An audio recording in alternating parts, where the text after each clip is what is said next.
Arrête de jouer ta sanctification. Arrête de faire comme si c'était pas grave que tu exposais tes yeux à des scènes sexuelles dans des films, dans des dessins animés, dans des séries. Arrête de faire comme si c'était pas grave que tu lises plus de livres à caractère sexuel, que ce soit sur Webtoon ou dans des livres écrits. Arrête de faire comme si c'était pas grave que tu donnes accès à ton corps à des personnes auxquelles tu ne devrais pas donner accès. Arrête de faire comme si c'était pas grave que tu flirtes avec des gens dans le secret et que personne ne te voit. Arrête de faire comme si c'était pas grave que tu suives des gens sur Instagram, que tu suives des gens sur TikTok, sur Roblox, sur Switch, qui exposent leur corps. Arrête de faire comme si c'était pas grave. Parce que l'impudicité ouvre une porte, le manque de sanctification ouvre une porte. Et c'est par cette porte que le diable peut ensuite entrer et mess up ta vie. Chaque année, tu fais la même erreur.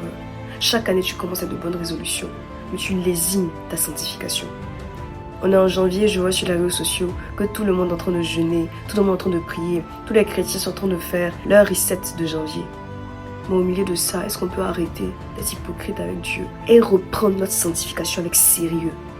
Est-ce qu'on peut arrêter de se remplir de musique mondaine et dire qu'on les utilise juste pour se motiver? Le Saint-Esprit n'est-il pas assez pour te motiver? N'est-il pas assez compétent pour créer le monde qui t'entoure, de sorte que tu puisses trouver en lui une personne qui te fortifie?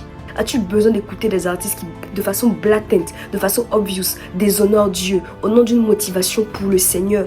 Qui t'a dit que c'est ce qu'il veut?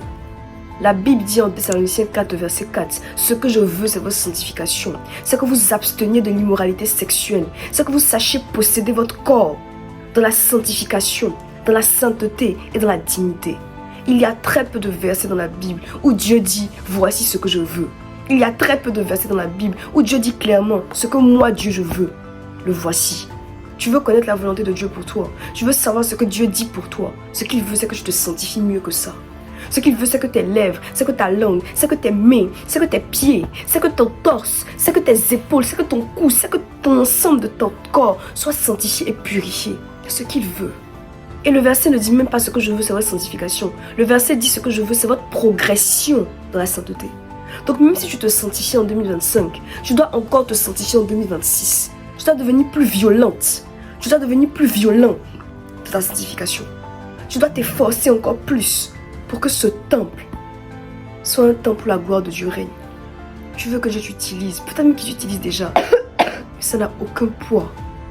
Ça n'a pas de valeur devant le trône de Dieu, devant le royaume des cieux, si tu manques de sanctification. C'est un combat qu'il faut que tu mènes. Il faut que tu arrêtes de mettre la responsabilité sur le fait que Jésus-Christ est déjà mort à la croix pour tes péchés. S'il est mort à la croix, pourquoi tu n'es pas devenu riche brusquement lorsque tu es venu à Dieu? Parce qu'il y a des choses dans la Bible que le sacrifice de Jésus nous donne l'autorité de pouvoir faire, mais n'élimine pas en un coup. On a l'autorité par le Saint-Esprit de pouvoir lutter contre les désirs de la chair. C'est une action positive qu'on doit poser. C'est des actions positives qu'on doit mener pour sanctifier nos yeux, nos oreilles, notre bouche, notre corps. C'est des actions positives. Et je ne dis pas cette parole pour t'accuser. Je le dis pour que tu te rappelles qu'il y a un devoir de sanctification qui vient de nous. C'est un devoir. C'est ce que Dieu attend de nous. C'est ce que Dieu veut. Il ne veut pas autre chose. Ce qu'il veut, c'est que je te sanctifie. Tu n'es pas spécial. Tu n'es pas dans une catégorie spéciale. Toi, de façon spécifique, Dieu n'a pas dit qu'à toi, il ne s'appliquera pas les principes de sanctification. Tu es comme nous tous. Tu es comme tout le monde. Arrêtez de croire que vous êtes spéciaux. Nous ne sommes pas spéciaux. Nous ne sommes pas différents. Peu importe ce que tu fais, peu importe ce que tu prêches, peu importe la plateforme où tu te trouves, peu importe même qui tu es, la sanctification s'impose à nous tous. Tu n'es pas une catégorie de personnes spéciales où Dieu dit que toi, ta sanctification peut être cachée. Toi, tu peux te permettre de faire des choses et c'est ok, c'est faux. On est tous autant que nous sommes des êtres qui ont besoin de la grâce et de la miséricorde de Dieu. Parce que sans lui, on ne serait rien.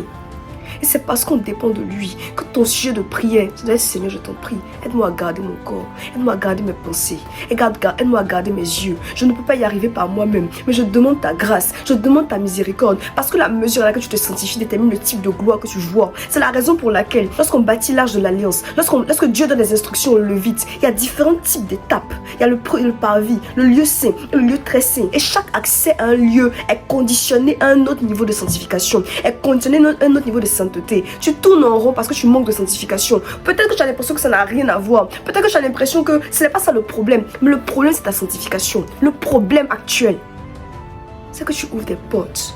C'est un piège. C'est juste un piège. Rien de plus. Ça détruit ta paix. ça détruit ton cœur, ça détruit ta concentration, ça détruit ta capacité à prier parce que tout ce qui est dans ton esprit est obscène. Efforce-toi.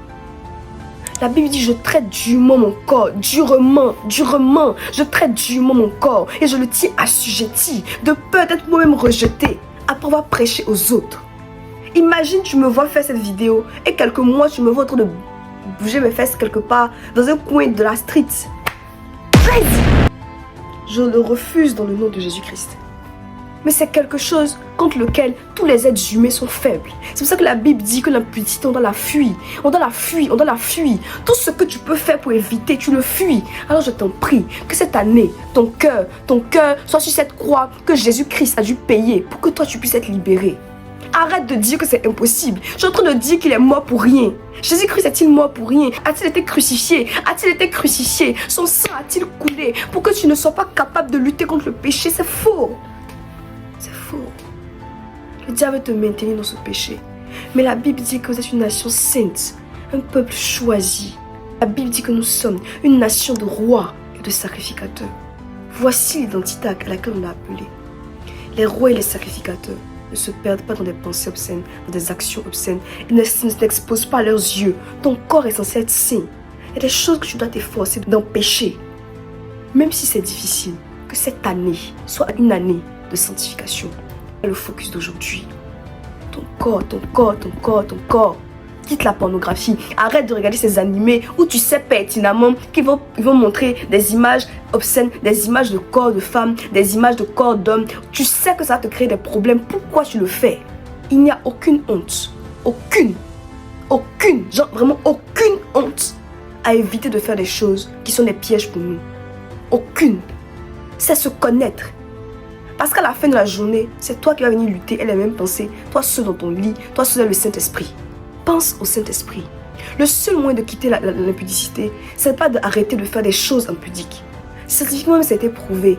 Plus tu penses à ne pas faire quelque chose, plus tu fais la chose.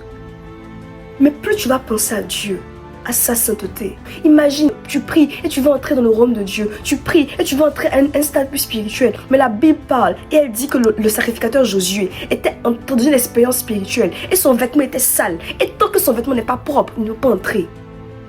Imagine, tu jeûnes, tu pries, tu fais toutes ces choses que je suis en train de faire pour réussir cette année et tu ne te sanctifies pas.